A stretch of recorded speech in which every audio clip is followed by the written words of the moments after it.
Ukraine's locked in uncertainty, with both the government and the EU sending mixed signals over possibilities for future integration. As thousands remain on Kiev's main square demanding an agreement, a senior EU official signaled that all such plans are on hold. And in this atmosphere of hesitance, it's the U.S. that seems to have assumed the role of decision maker, as RT's Alexei Rashevsky reports. Please welcome John McCain. The free world is with you. America is with you.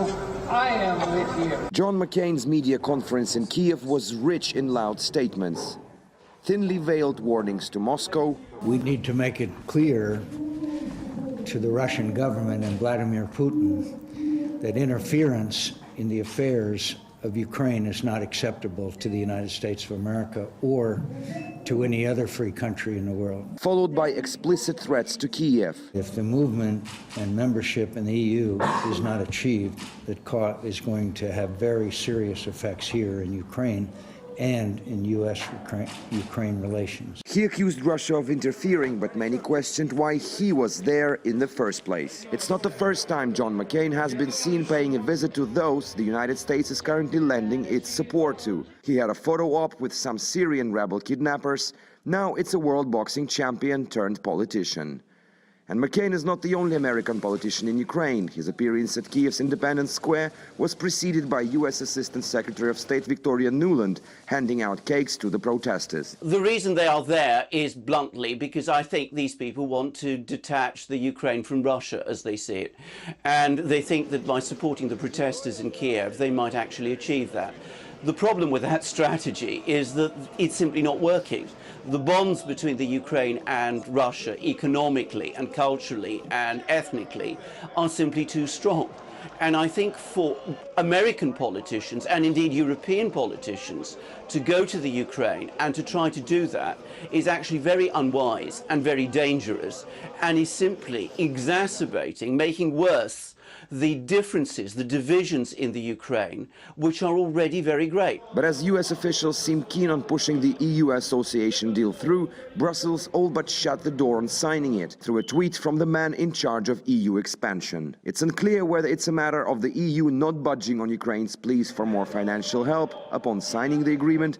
The previous offer of €600 million was branded as humiliating by Yanukovych, or Brussels' rumored willingness to cease any talks with this government. This latest statement by the European official also puts huge pressure on Yanukovych, because he's been saying all along, continuously during press conferences and meetings with the European officials and the opposition, that Ukraine would not step down from the Euro integration path, and he was fully expecting to sign the Euro association deal in the nearest future. And with the news that this prospect is as remote as ever, the protesters' resolve is now also being hardened by a rallying cry from the newest arrivals from America. Alexei Rashevsky, RT, reporting from Kiev in Ukraine. RT discussed the American senator's zealous support for Ukraine's opposition rallies with international relations professor Mark Sloboda, and he thinks their involvement is driven by anything but genuine concern over the authorities' handling of peaceful protests. Senator John McCain hasn't shown any such concern for Occupy Wall Street protesters when they were brutally repressed in the United States and driven from Zuccotti Park and from the main centers of cities across America, or with protesters in Europe against neoliberal austerity measures, when tens of millions received like treatment over the last 2 years.